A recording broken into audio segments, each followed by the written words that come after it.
What's good, y'all? I know it sounds crazy, but we're already about halfway through the NBA season. It's already 2025. Before you know it, it'll be All-Star break. Then there's that last little stretch, and then we're in the playoffs already. So I figured now is as good as time as any to give my power rankings, my top 10 teams in the NBA right now. This list is going to be based off of what we've seen from these teams already so far throughout the season, as well as what I expect to see from them going forward throughout the regular season and then into the playoffs as well. I do have some honorable mentions I want to highlight before we get into the top 10 list, but before that, I do want to remind you guys to leave a like on this video, subscribe to the channel if you already haven't. I'm going to be putting out great basketball videos throughout the whole rest of the season, the playoffs, the off season. You guys don't want to miss out, so make sure you hit that subscribe button. And for these honorable mentions, there's no real order here, but I do want to give quick shout outs to the Dallas Mavericks, the Los Angeles Clippers, and the Indiana Pacers. The Mavericks, they have looked very, very good this season, except unfortunately, they've been getting hit with the injury bug recently. I know Luka, he was out for some time and they were pretty solid. Then he came back and re-injured himself on Christmas. Now he's going to be out for, I think, 1 to 2 months. Kyrie is out for a week or so. So I do expect them to fall a little bit in the standings like they have been. But, you know, I do want to give them a shout out because they have been solid this season. The Pacers are kind of the reverse of the Mavericks because they started off the season pretty rough. A lot of that was because Tyrese Halliburton was starting the season very rough. He's been looking better and better as the games have gone on, though. This last, 15 or so games, he's looked like the all-star we know him to be. And because of that, the Pacers have started to pick it up, too. So, shout out to them. And then the last honorable mention with the Clippers, I want to give big shouts outs to James Harden, Norman Powell, Zubac, pretty much anyone on the Clippers, if I'm being honest. They've all seemed to step up their play to really keep themselves afloat while they're waiting on Kawhi. And now Kawhi is officially back. He's only played 2 games and has looked a little bit rusty, but that's expected. If he's able to get back into the season form that we know him to be, the Clippers could be a pretty dangerous team to face in the playoffs. But now it's time to get into my official top 10 power rankings for NBA teams this season. Starting off at number 10, I'm going to be going with the Orlando Magic. They have had one of the best defenses throughout this entire season so far. And I will say they would be way, way, way higher on this list if they had a healthy team. I do believe Paolo Banchero will be coming back shortly, but Franz is out for an extended period of time. Mo Wagner is out for the season. Jalen Suggs just messed up his back. We don't really know when he'll be returning. But shout out to the Magic and Jamal Mosley because they've been able to have that next man up mentality and keep winning games and keep fighting throughout these injuries. I'm excited to see what they look like when Paolo is back, when Franz and Jalen Suggs will eventually be back as well. Because if they can get that offense back to around even league average, they will be a great team and they will rise in these power rankings. Then coming in at number 9, I have the Los Angeles Lakers. They've been very up and down this season. I know they started off good, then they went on that slump, then they had another good streak, and then they kind of went back down. They made the trade and got D'Angelo Russell off the roster, brought in Dorian Finney-Smith and Shake Milton. Now they're kind of up. You know, they're very up and down, and I'm hoping that we get to see some more consistency now with this roster movement. It addressed some of their biggest issues of defense, of shooting. I also do think that the Lakers have one more move in them. I don't know what that move exactly is. Hopefully it'll be something to get a little bit more offensive talent on this roster because right now it's relying a lot on LeBron James and Anthony Davis. Shout out to Austin Reeves. He's had a great season as well as their point guard now. But I've been loving what I've been seeing from the Lakers recently. I think that they did a great job in that D'Angelo Russell for Dorian Finney-Smith trade. If you want more of my thoughts on that, I have a full video on the channel. I expect them to start rising in these standings. At number 8, I have the Milwaukee Bucks. A lot like the Lakers, they've had a very up and down season where they started off really, really bad, then became, one of the better teams in the NBA and started streaking up. They won the NBA Cup, and then now they're having some games where they're losing and they shouldn't be. They had a 4 out of 5 game stretch where they lost to the Brooklyn Nets, Chicago Bulls, Brooklyn Nets, Portland Trailblazers. Those are games they all really should be winning. When you just look at their top tier players though, they're one of the most talented teams in the NBA, so I really couldn't put them too low on these power ranking lists. When you have Giannis on your team, you have a chance to win any game. When you have Dame on your team, you have a chance to win any game.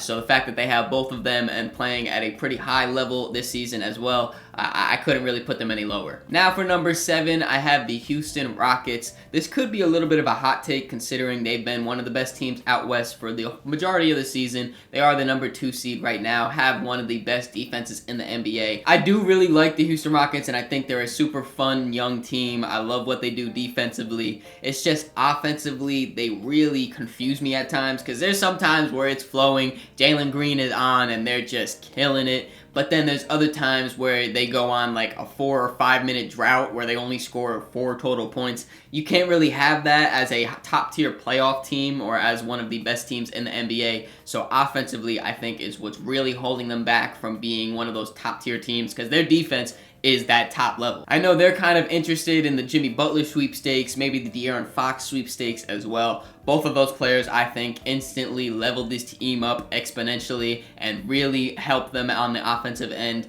Will they end up doing that? I don't know. Will they end up doing that this season? I really don't know. But once they get that offense addressed, whether that's internally growth or bringing in a guy, I definitely could see them climbing this list a lot.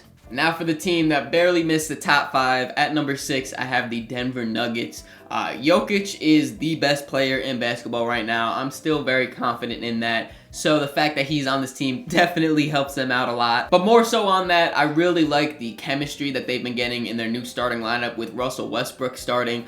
The two-man game between Russ and Jokic is one of the best in the NBA, whether that's a normal pick and roll, inverted pick and roll, just Russ cutting. It's just, they seem to really have that chemistry down pat. I've been loving what I've been seeing from Russ. Michael Porter Jr. has quietly been having one of his best seasons in the NBA so far. And I know a lot of people are really concerned about the Nuggets defense, which rightfully so. Their defense has been very, very poor. The one thing that's kind of giving me hope with them, though, is the fact that Aaron Gordon has been out of the lineup for a majority of the season, and he is pretty handedly their best defensive player.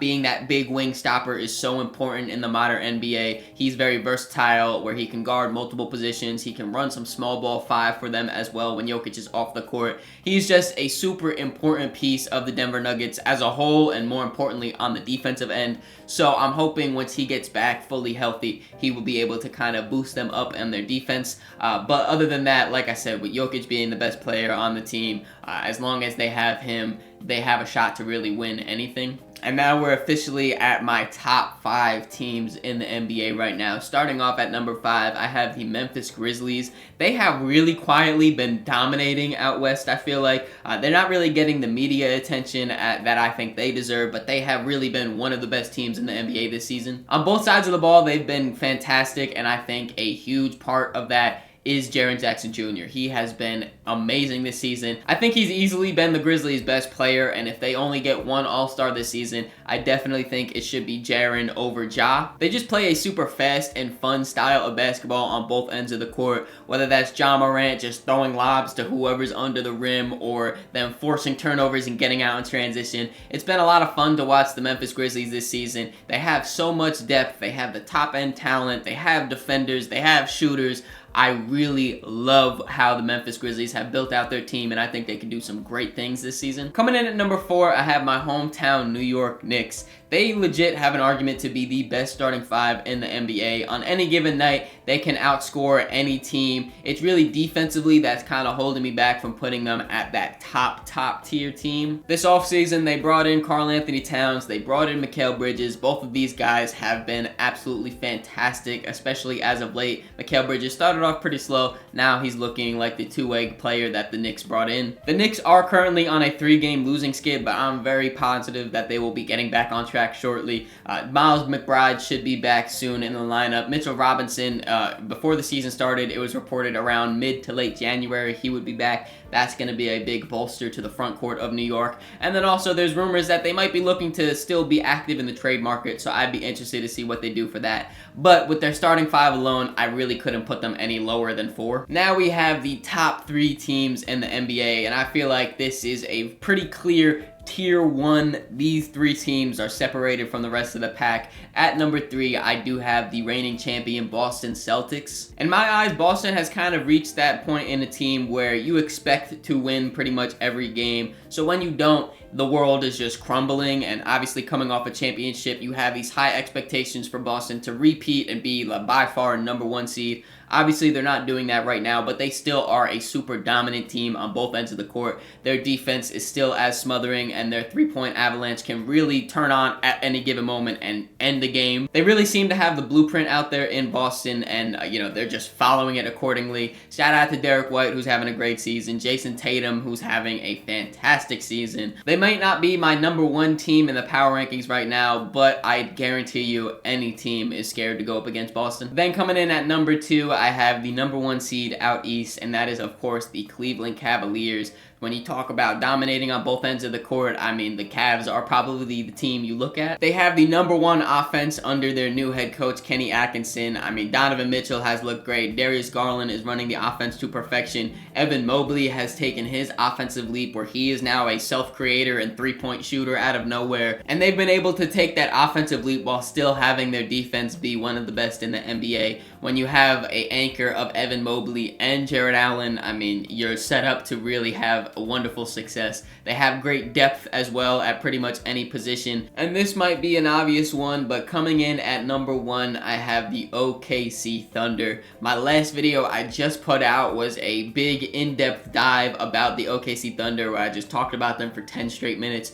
So if you really are interested in my thoughts on OKC, make sure you check out that video on the channel. But I'll briefly go over them. I mean, they have the number 1 defense in the NBA. Not even just that though, the number 1 defense that I feel like I have ever seen. The way that they wreak havoc and cause chaos, force turnovers and contested shots. It's literally like every other possession they do that. They have so many rangy, versatile defenders that at the ball handler, you have no easy matchup. You're going through hell every possession. And then offensively, they have a free-flowing system. Guys know when to cut, when to pass, when to shoot. And they're led by MVP candidate Shai Gilgeous-Alexander, who gives you 35 and 5 every single night. What do you guys think though? Let me know in the comments below who you think the number 1 team is in the NBA. And let me know if I messed up on this list. Who do you think I have too low or too high? Let me know in the comments below. Hope you guys enjoyed this video though. If you did, make sure you leave it a like. Subscribe so you don't miss the next one. In the description, there's links to all my social medias, so make sure you follow me on all those to keep up to date with me. Catch y'all.